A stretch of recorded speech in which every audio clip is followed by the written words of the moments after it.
आयुर्वेद दिवस पर भगवान धन्वंतरी से पूरी मानव जाति की प्रार्थना है कि वो भारत समेत पूरी दुनिया को आरोग्य का आशीष दे। साथियों, इस बार का आयुर्वेद दिवस गुजरात और राजस्थान के लिए विशेष है।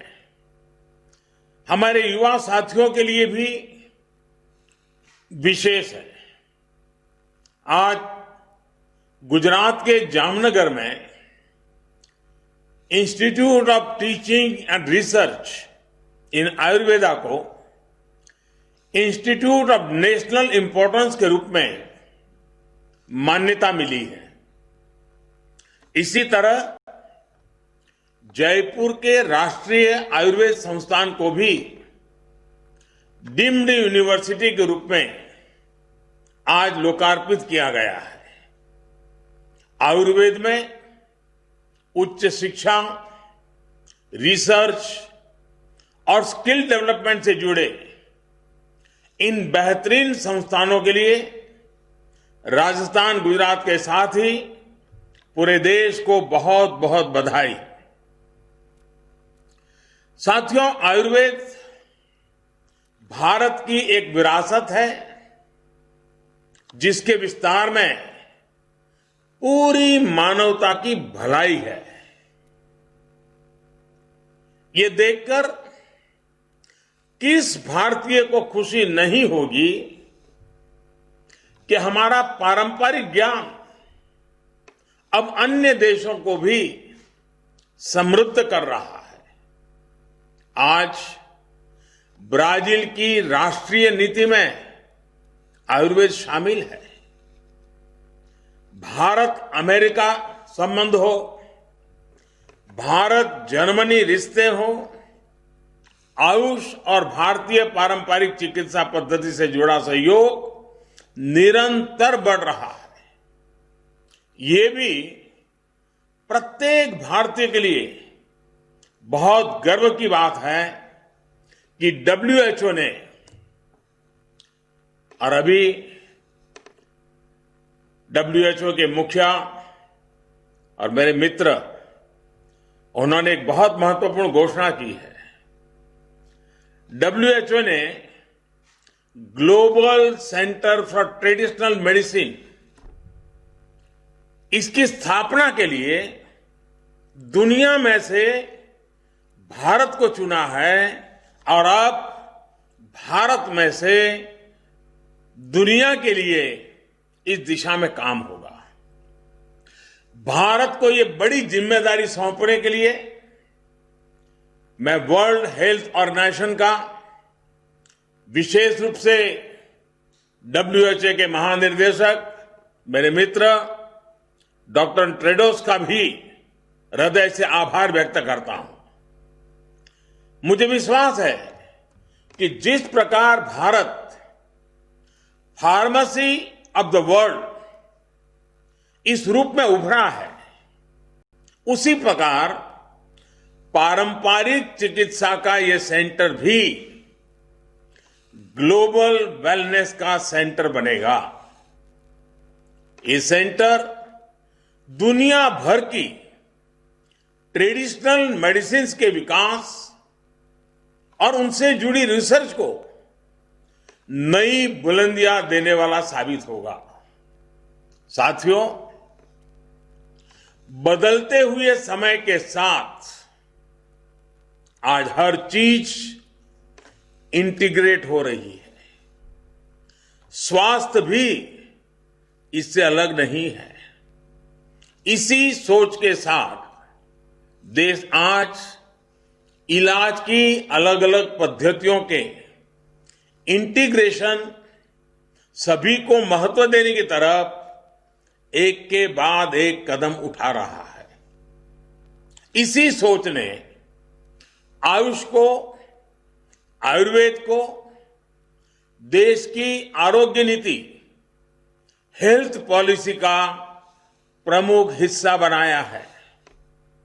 आज हम स्वास्थ्य के अपने पारंपरिक खजाने को सिर्फ एक विकल्प नहीं बल्कि देश के आरोग्य का बड़ा आधार बना रहे हैं। साथियों, ये हमेशा से एक स्थापित सत्य रहा है कि भारत के पास आरोग्य से जुड़ी कितनी बड़ी विरासत है, लेकिन ये भी उतना ही सही है कि ये ज्ञान ज्यादातर किताबों में, शास्त्रों में रहा है और थोड़ा बहुत दादी नानी के नुस्खों में रहा है। इस ज्ञान को आधुनिक आवश्यकताओं के अनुसार विकसित किया जाना ये बहुत आवश्यक है।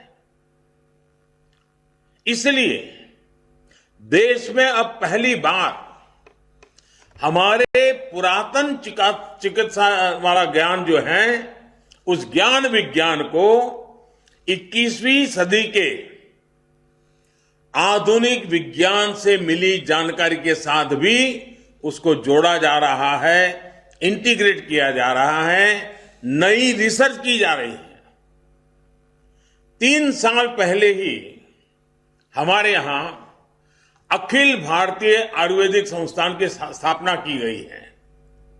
लेह में सोवा रिगपा से जुड़ी रिसर्च और दूसरे अध्ययन के लिए राष्ट्रीय सोवा रिगपा संस्थान विकसित करने का काम जारी है।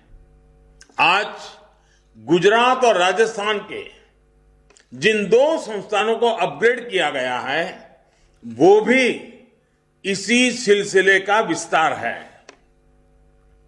भाई और बहनों, कहते हैं जब कद बढ़ता है तो दायित्व भी बढ़ता है।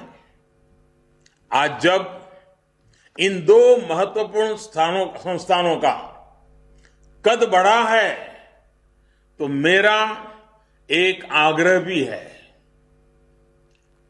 देश के प्रीमियम आयुर्वेदिक संस्थान होने के कारण अब आप सब पर ऐसे पाठ्यक्रम तैयार करने की जिम्मेदारी है जो इंटरनेशनल प्रैक्टिसेस के अनुकूल और वैज्ञानिक मानकों के अनुरूप हो। मैं शिक्षा मंत्रालय और यूजीसी को भी आग्रह से कहूंगा कि आयुर्भौतिकी और आयुर्रसायन शास्त्र जैसे विषयों को लेकर नई संभावनाओं के साथ काम किया जाए। इससे रिसर्च को ज्यादा से ज्यादा बढ़ावा देने के लिए इंटीग्रेटेड डॉक्टरल और पोस्ट डॉक्टरल करिकुलम बनाने के लिए काम किया जा सकता है। आज मेरा देश के प्राइवेट सेक्टर, हमारे स्टार्टअप से, उनसे भी एक विशेष आग्रह है। देश के प्राइवेट सेक्टर नए स्टार्टअप्स को आयुर्वेद की ग्लोबल डिमांड को स्टडी करना चाहिए और इस सेक्टर में होने वाली ग्रोथ में अपनी हिस्सेदारी सुनिश्चित करनी चाहिए।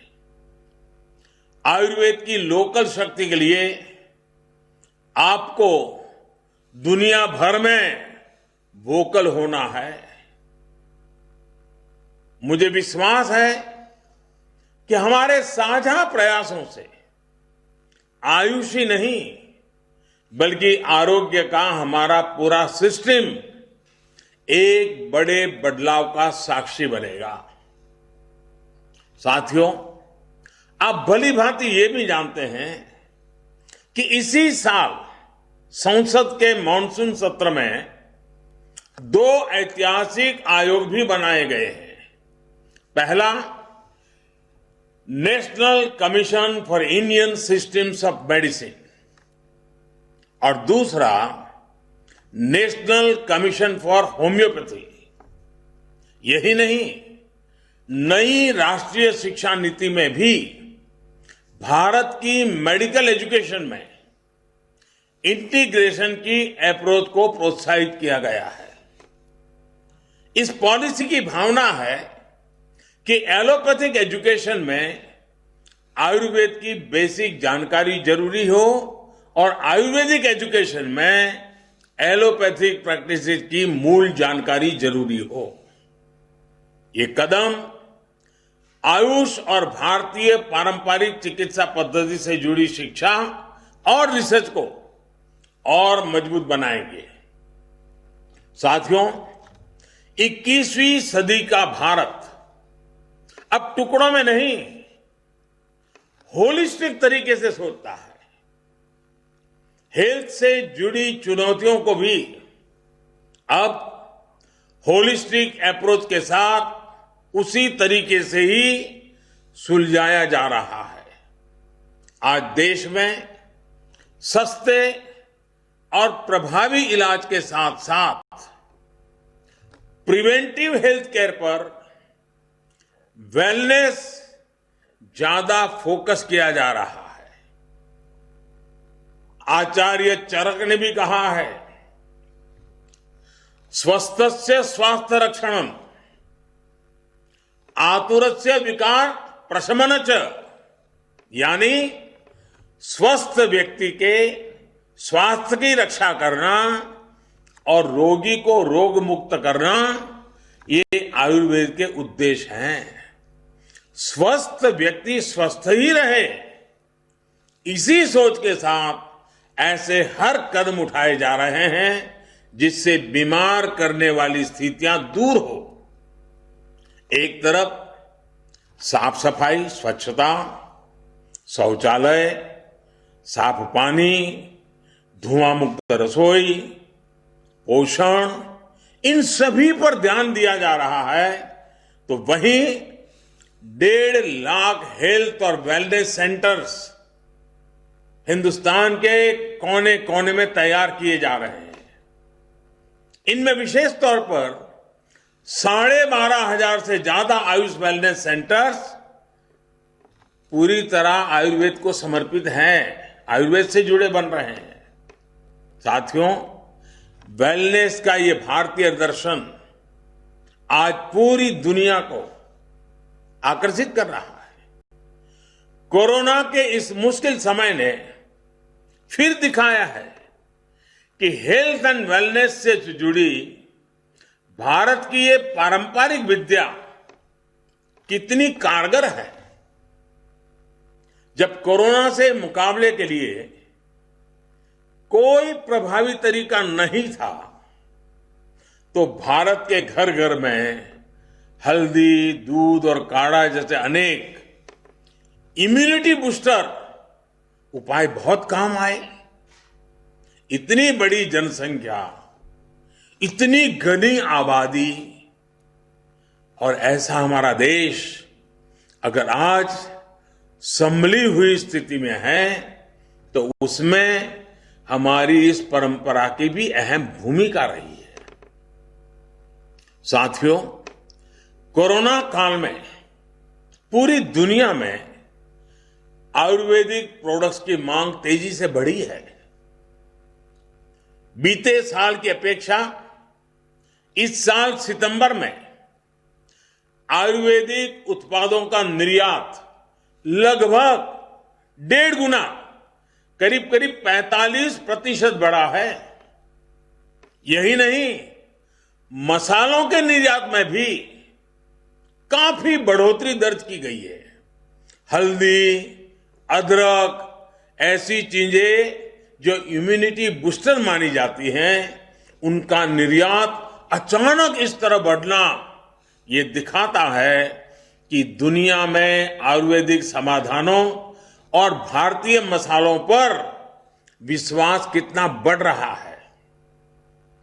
अब तो कई देशों में हल्दी से जुड़ी विशेष पेय पदार्थों की भी प्रचलन बढ़ रहा है।